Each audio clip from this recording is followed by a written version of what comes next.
सत साहेब, बंदी छोड़।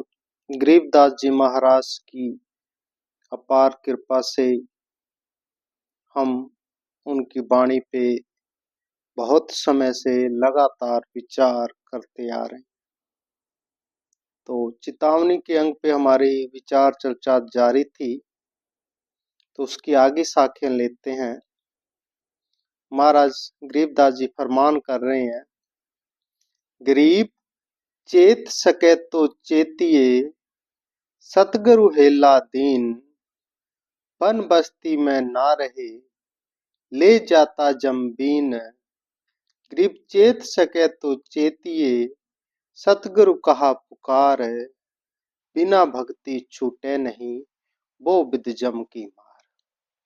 महाराज गरीबदास जी फरमान कर रहे हैं, हमें जगा रहे हैं कि होशियार कर रहे हैं कि हे जीव, अभी भी मौका है। जब तक इस संसार में है, जब तक इस नर देही में है, तब तक तेरे पास मौका है। मौका क्या है? मौका है उस ईश्वर प्रभु मालिक से मिलने का। यही एक मनुष्य ही शरीर ऐसा है जिसमें अगर ये इस मौके को सही से संभाल ले तो उस ईश्वर प्रभु मालिक से मिल सकता है, जो परम सुख का सागर है, जहां कभी कोई अतृप्ति नहीं है, कभी कोई दुख नहीं है। महाराज गरीबदास जी फरमान करते हैं, मन चल रे सुख के सागर। कहते वो अथाह सुख का सागर है, वहां पर चल। वो सदा शाश्वत लोक है, वहां पर ना कोई जन्म है, ना कोई मरण है, कोई दुख नहीं है, कोई बीमारी नहीं है, कोई एक्सीडेंट नहीं है, ना ही कभी किसी अपनों के खोने का गम है। वहां पर तो सदा आनंद है। कहते ये मौका है, ये इंसानी जन्म में ही मौका है। जो अगर इस मौके से चूक गया तो जो 84 लाख योनियों में बार बार तेरे को जन्म लेना पड़ेगा, बार बार मरना पड़ेगा। कैसी कैसी जूनियां इस जीव को भुगतनी पड़ सकती है। समुद्र में कितने प्रकार के जीव जंतु रहते हैं, इस धरती पे कितने प्रकार के जीव रहते हैं, कितने प्रकार के पेड़ पौधे हैं, कितने प्रकार के बुरे सी बुरी योनियां हैं। महाराज कहते हैं, अगर ये मौका गवा दिया तो फिर इन सभी योनियों को जीने के लिए तैयार हो जा। इसलिए अभी भी मौका है कि चेत जा, होशियार हो जा, जाग जा। इस जो माया की नींद में सो रहा है, इस गफलत की नींद में तू जो सो रहा है, जिस नींद में जिस माया के पर्दे के कारण तू उस प्रभु मालिक को भूल गया है, अभी भी मौका है, जाग और उस मालिक से लग जा। तो जो तेरा बंधन है वो कट जाएगा। जो तेरे को परम आनंद चाहिए, जो परम ईश्वर चाहिए, परम परमेश्वर चाहिए, वो तेरे को मिल जाएगा। सतगुरु बार बार यही पुकार कर रहे हैं। महाराज कहते हैं, सतगुरु हेला दीन। सतगुरु तो हर पल यही चिता रहे हैं, जगा रहे हैं हमको, आवाज मार रहे हैं कि हे जीव, जाग जाग नर जाग रे। कहते हैं अभी भी जाग जा। किससे? माया के जाल से जाग जा, माया की नींद से जाग जा। महाराज कहते हैं, वन बस्ती में ना रहे, ले जाता जम्बी। चाहे वन है या बस्ती, जहां पर भी इंसान रहता है, महाराज कहते वहां रह नहीं पाएगा। तो तेरे को ये श्वास जब निकलेगा उसी समय तेरी तैयारी हो जाएगी। इसलिए जम तेरे को हर जगह से ढूंढ के ले जाएगा अपने साथ। कहने का भाव है कि मौत अटल निश्चित है, और उस मौत आने से पहले पहले तू होशियार हो कि उस सतगुरु के शरण में लग के उस परमेश्वर को पाले, नहीं तो भाई बुरी बनेगी। फिर महाराज कहते हैं, कृप चेत सके तो चेतिए, सतगुरु कहा पुकार, बिन भक्ति छूटे नहीं वो विद जम की मार। और तुम कहीं मर्जी लुक के बैठ जाना, ये मौत जो है तुझे ढूंढ लेगी। ये जम के दूत तुझे पकड़ के ले जाएंगे, धर्मराज के दरबार में लेके जाएंगे। फिर तेरी को नरक में बेअंत तरह की त्रासना दी जाएगी। बहुत बुरी हालत होगी, तप्तशिला पे तपाया जाएगा। फिर जो अधम जूनिया है, कीट पतंगों की जूनिया, उनमें डाला जाएगा। तो भाई उन सब से बचना चाहता है तो तू सतगुरु की शरण में लग जा। सतगुरु बार बार यही आवाज मार रही है। फिर महाराज कहते हैं ये संसारी जीव कैसा है। महाराज आगे फरमान करते हैं, गरीब संतों से ती ओलने, संसारी से नेहे, सो दरगाह में मारिए, सिर में देकर खे।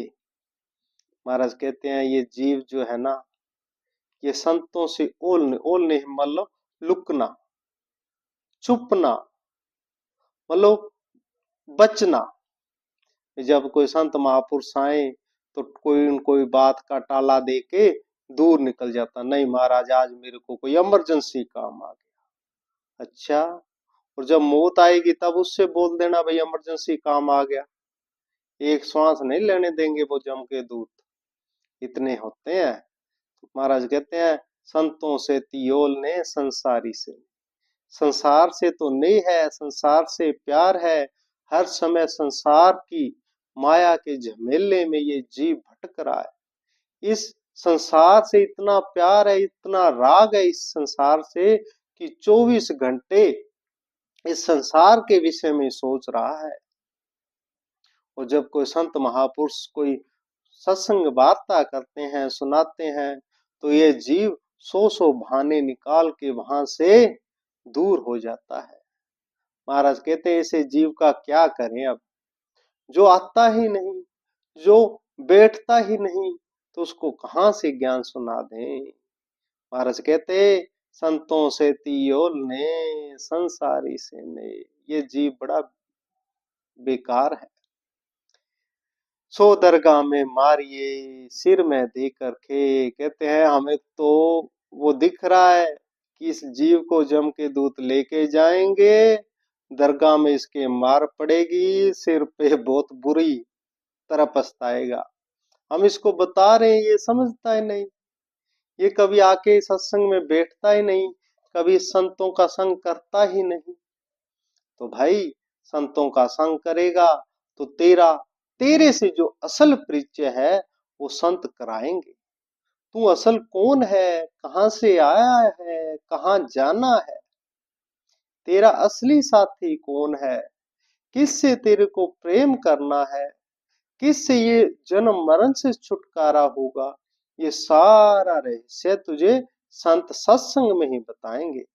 इसलिए महाराज कहते हैं अभी मौका है, चेत ले। फिर महाराज कहते हैं गरीब भक्ति गरीबी बंदगी, संतों से ती हेत, जिनके निश्चल वास है, आसन दीजिए श्वेत। महाराज कहते हैं जो भक्ति है ना, जो भक्ति करे, गरीबी यहाँ पे गरीबी वो गरीबी नहीं है, गरीबी भाव अधीनता, अधीनगी, नम्रता, बहुत बिल्कुल ही निमाना, बहुत ही नीचे लेवल के अधीन हो गए। बंदगी, उस मालिक की बंदगी करे। दूसरे शब्दों में ये कह सकते हैं कि संतों से प्यार करो, संतों की संग करो, उनका आदर करो, उनकी बंदगी करो, भजन सिमरन करो। फिर चाहे संसारी जो माया है वो हो चाहे ना हो, संसारी अमीरी और गरीबी से कुछ नहीं होगा अगर संतों की बंदगी करी। महाराज कहते हैं जिनके निश्चल वास हैं, आसन दीजिए श्वेत। तो जिन्होंने बंदगी करी, सतगुरु से संग किया, तो उनको जो निश्चल वास है, अमर लोक में अटल वास है, यहाँ कोई जन्म मरण नहीं है, कहते हैं वहां पर निश्चय स्थान प्राप्त हो जाएगा। आसन दीजिए श्वेत। श्वेत कहते हैं सफेद को, क्योंकि हंस जो सतलोक है, सतलोक के जो हंस है वो श्वेत वर्ण के, वहां की सब में महाराज ने आगे लिखी है, हम विचार करेंगे, श्वेत ही है, सफेद ही है। मतलब कहने का भाव है, मतलब एकदम शुद्ध है, किसी तरह का वहां पे कोई दाग नहीं है, किसी तरह की आशा तृष्णा नहीं है। वहां पे उसको जो बंदगी करेगा वो पहुंच जाएगा।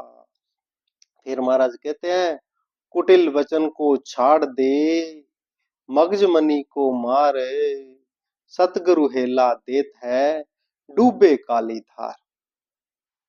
महाराज कहते हैं कि ये जो तू कुटिल वचन बोलता है, संसारी भी और संतों के प्रति भी, संतों के प्रति हम देखते हैं कितने लोग हैं जो शुद्ध नहीं बोलते, कहते हैं ये पाखंडी है, क्या क्या नहीं बोलते। महाराज कहते हैं संसारी से भी, जो जीव है उनसे भी कुटिल वचन नहीं बोलना, संतों से तो बोलना ही क्या, उनके प्रति बोलना भी क्या, कभी नहीं बोलना चाहिए।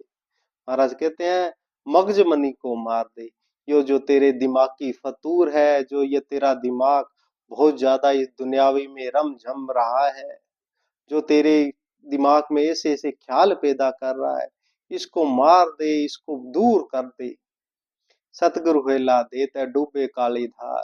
सतगुरु बारंबार आवाज मार रहे हैं कि इस ये जो माया रूपी, माया में, इस संसार में जो तेरा दिमाग फेल हो रखा है, जिस कारण तू किसी संत महापुरुष को संत महापुरुष मानने को भी तैयार नहीं है, कुशब्द बोलता रहता है, जीवों के प्रति तेरे अंदर दया नहीं है, तो इससे मन को मार दे, नहीं तो डूबे काली धार है, बहुत बुरी हालत होगी। फिर महाराज कहते हैं, गरीब इस माटी के महल में नानर कीजिए मोद, राव रंग सब चलेंगे, आपा को ले शोध। महाराज कहते हैं कि ये जो तेरा शरीर है पांच तत्वों का बना हुआ है, ये शरीर संसार से पैदा हुआ है, ये संसार पांच तत्वों से बना हुआ है, ये मिट्टी है और एक मिट्टी से पैदा हुआ है और एक दिन मिट्टी में मिल जाना है। ना कर कीजिए मोद, तो इस मिट्टी के शरीर में रहता हुआ तेरे को किस बात का अहंकार है, तेरे को किस बात का गुमान है। एक पल में ये काया खत्म हो सकती है, तो फिर तेरे ये जीव, तेरे को इतना बड़ा अहंकार नहीं करना चाहिए। महाराज कहते हैं, नानर कीजिए मोद, राव रंग सब चलेंगे, आपा को ले शोध।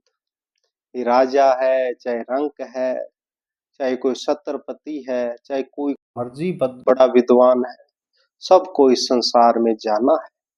महाराज कहते हैं, गुरु तेग बहादुर जी कहते हैं, राम गयो रावण गयो, जाको बहु परिवार। भाई राम भी गए, इस संसार में आए, तो जो संसार की मर्यादा के अनुसार उनको जो इस संसारी शरीर था उसको त्यागना पड़ा।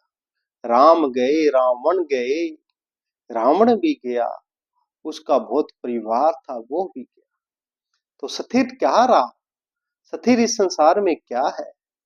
वो कहते हैं गुरु गोविंद, जो गुरु है, गुरु के वचन है, गुरु वाणी है, वो सदा शाश्वत है, वो ईश्वर सदा शाश्वत है।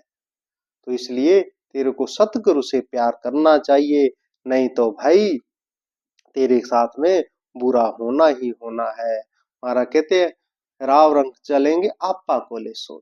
तू अपने आप को इस विचार कर, कभी चिंतन कर, मनन कर, तू है कौन, तू ये शरीर है। देखो, अध्यात्म की मार्ग पे जब हम चलते हैं, जब विचार करते हैं, तो सबसे पहले ये देखो भाई मैं कौन हूं। सबसे बड़ा सवाल है ये। जो भक्ति मार्ग में चलना चाहता है, जो सतगुरु की संगत करना चाहता है, जो उस ईश्वर को पाना चाहता है, वो एक सवाल का जवाब अपने अंदर खोज ले तो उसको सब सवालों के जवाब मिल जाएंगे। वो सवाल है कि मैं कौन हूं। जिसको ये पता लग गया कि मैं कौन हूं, तो वो जन्म मरण से छुटकारा करने का अधिकारी हो जाता है। इसलिए महाराज कहते आपा को ले शोध। ये शरीर मैं नहीं हूं, ये हाथ मेरे हैं पर मैं हाथ नहीं, मैं अलग, मैं कौन हूं? वो ही तो सतगुरु भेद बताते हैं। और जिनको ये भेद मिल गया वो उस परमात्मा से मिल गए, बस इतना फर्क है। इस संसार से परमात्मा को पाना इतना आसान है। जिसने ये जान लिया कि मैं कौन हूं, तो वो उसने परमात्मा को पा लिया, बस। इससे ज्यादा अध्यात्म है ही नहीं कुछ। फिर महाराज कहते हैं, गरीब मात पिता सुत बंधुआ, देखे कुल के लोग, रे नर देखत फूंकिए, करते हैं सब शोक। महाराज यहाँ पर फिर वही बात बार बार हमें चिता रहे हैं, बार बार एक ही बात याद दिला रहे हैं। कौन सी बात याद दिला रहे हैं? कि हे जीव, तू इतना याद रख। क्या याद रख? कि तेरी मौत अटल है, मौत निश्चित आएगी ही आएगी। और जिसको ये मौत याद है, जिसको अपना आने वाला वक्त याद है कि जम के नगरी में जाना होगा, ये बाकी के जो जीव जंतु मैं देख रहा हूँ, कीड़े मकोड़े देख रहा हूँ, हो सकता है मेरा जन्म यहाँ हो जाए। जिसने ये जान लिया, जिसके हृदय में ये बात आती है, तो वो पात्र हो जाता है और पात्र को ही ज्ञान दिया जाता है। इसलिए महाराज गरीबदास जी बार बार हमें उस पात्रता देने की कोशिश कर रहे हैं कि किसी तरह इस जीव के दिमाग के अंदर ये बात घर कर जाए और ये पात्र बन जाए। पात्र हम कब बनेंगे? पात्र बनने का एक ही है रास्ता, कि हमें अपनी मौत याद होनी चाहिए। हमें ये पता होना चाहिए कि अभी एक पल में शरीर छूट गया तो ये कुत्ते बिल्ली के शरीर मेरे को धारण करने पड़ सकते हैं। जो ये ठंड में जीव जंतु सड़कों पे घूमते हैं, वैसा मेरे को जन्म धारण करना पड़ सकता है। जिसको इतनी बात याद रहेगी, जिसके इतनी बात हृदय में घर कर गई, तो वो पात्र हो जाएगा। फिर महाराज गरीबदास जी लिखते हैं, मात पिता सुत बंधुआ। माता है, पिता है, भाई है, बहन है, पति है, पत्नी है, बच्चे हैं। कहते हैं कि जितने भी परिवार के लोग हैं, सब देख रहे होंगे और तू बीच में पड़ा होगा, और फिर शमशान घाट में पड़ा होगा। फिर महाराज कहते हैं कि जो तेरा सबसे प्रिय होगा, महाराज गरीबदास जी लिखते हैं कि जो तेरा सबसे बड़ा बेटा होगा वो तेरे को अग्नि लगाएगा। जिससे तू सबसे ज्यादा प्यार करेगा वो ही तेरे को आग लगाएगा। देख ले अब, सोच ले अब, तेरे को क्या चाहिए? रे नर देखत फूंकिए, करते हैं सब शोक। हे इंसान, शोक तो करेंगे पर अपने स्वार्थ के लिए करेंगे, वैसे कोई शोक नहीं करता। फिर महाराज कहते हैं, गरीब महल मुंडेरी नीम सब, चले कौन की साथ, कागा रोला हो रहा कुछ न लागया हाथ। महाराज कहते हैं कि कागा रोली है। जैसे हम कभी कभी देखते हैं ना, कोई काम मर जाए या कुछ और, तो जहाँ कई बार कुछ ऐसी घटना हो जाती है कि एकदम देखते हैं 300-400 काग एकदम आते हैं और कावा रोली मच जाती है, और फिर 2-3 घंटों में सब खत्म। महाराज कहते हैं कि ऐसे कागा रोड़ी है, जब तू 1 मिनट के लिए शरीर छोड़ के जाएगा तो होता है उस दिन 2-4 घंटे बड़ा हा हू होगा, और फिर सब शांत, और फिर गया काम से। महाराज कहते हैं इसे बचना है, कोई संग साथी नहीं है तेरा, संग साथी तो सिर्फ और सिर्फ सतगुरु है, उससे प्रेम कर, उससे मना। फिर महाराज कहते हैं, गरीब गलता ना गे भी चला, माटी पिंडप जोक, आया सो पाया नहीं, अन आए को रोक। आया सो पाया नहीं, जो आ रहा है, क्या आ रहा है, क्या आ रहा है और क्या जा रहा है, सोचो। जो श्वास आ और जा रहा है, जो आ रहा है वो जा रहा है, ये श्वास है। और जिसने इस श्वास श्वास में सिमरन नहीं किया तो वो व्यर्थ जा रहा है। तो ये जो आ रहा है ना, श्वास आ रहा है, तो महाराज कहते हैं इसको पकड़, इस श्वास का सिमरण कर, और जो आने वाला वक्त है, बुरा वक्त है, उसको रोक दे। दो ही चीजें हैं और कोई है नहीं। श्वास में सिमरण कर और जो ये बुरी चीजें आने वाले बुरे जन्म है, 84 के बंधन है, इसको रोक सकता है अगर श्वास में सिमरन किया तो, नहीं तो और कोई रास्ता महाराज कहते हैं है नहीं। गरीब ये मन मंजन कीजिए रे नर बारंबार, साईं से कर दोस्ती बिसर जाए संसार। महाराज कहते हैं ये मन मंजन कीजिए, मंजन कहते हैं धोना, साफ रखना। रे नर बारंबार, महाराज कहते हैं ये जो मन है ये बड़ा शैतान है। आगे मन का अंग आएगा पूरा, कहते हैं ये मन बड़ा शैतान है, इसको बार बार धोता रे, साफ करता है। जब भी समय मिले सतगुरु के वचन सुन, संतों के वचन सुन, सत्संग में जा, सेवा कर, सिमरन कर, भजन बंदगी कर, पानी पढ़, तो ये मन जो है उससे साफ होएगा। और मन को अगर साफ नहीं कर किया तो ये मन पता नहीं एक पलक में कहाँ ले जाए। महाराज कहते हैं गरीब ये मन लोभी मन लालची, मन चंचल मन चोर, मन के मते न चालिए, मन पलक पलक कुछ और। कहते ये मन लोभी हो जाता है, कभी लालची हो जाता है, कभी कामी हो जाता है, कभी क्रोधी हो जाता है। ये सारे मन के ख्याल है। इसलिए महाराज कहते हैं कि एक ही इलाज है कि मन को रोज साफ करता रहे। इस पर संसारी जो वासनाओं की मेल चढ़ जाती है उसको रोज धोता रहे। और उस धोने का साबुन जो है वो एक ही है, वो सतगुरु का सिमरन है, सतगुरु की सत्संग है।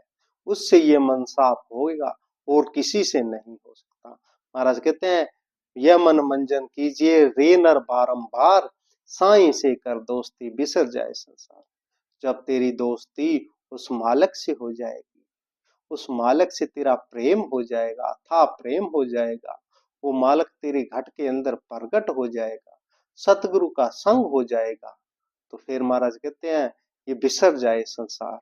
फिर ये जो है तेरी ये जो संसारी वासनाएं हैं, तो ये संसारी दोस्तियां हैं, वो दूर होनी हो जाएगी। देख लो आप अपने प्रैक्टिकल कर लो कि अगर आप सत्संग में भजन सिमरन में रोज जाने लग जाओ तो आपके आधे साथी तो गए काम से, हो गए ये काम का नहीं, ये बड़ा सत्संगी हो गया, कभी फिल्म देखने जाता नहीं, कभी शराब की पार्टी करता नहीं, ये कोई बंदा है? ये तो है ही नहीं। बस हेलो, बुरे लोग आधे तो वैसे छोड़ के चले जाएंगे, और फिर साथी कौन है? जो सत्संगी है वही साथी है, वो तो सहायक होंगे। इसलिए महाराज कहते साईं से कर दोस्ती बिसर जाए संसार। ये फिर जो माया का जो संसार है अपने आप दूर होना शुरू हो जाता है। फिर महाराज कहते हैं गरीब अंत समय की बात सुन, तेरा संगी कौन, माटी में मिट्टी मिले पौन मिले पौन। महाराज ने बार बार यही फरमान कर रहे हैं कि ये जो तेरा शरीर है माटी में मिलेगा, और तेरा संगी कोई नहीं है, तेरा संगी सिर्फ और सिर्फ सतगुरु है। उससे मिल गया तो तेरी आगे के लोक में लाज रहेगी, नहीं तेरी लाज नहीं रहनी।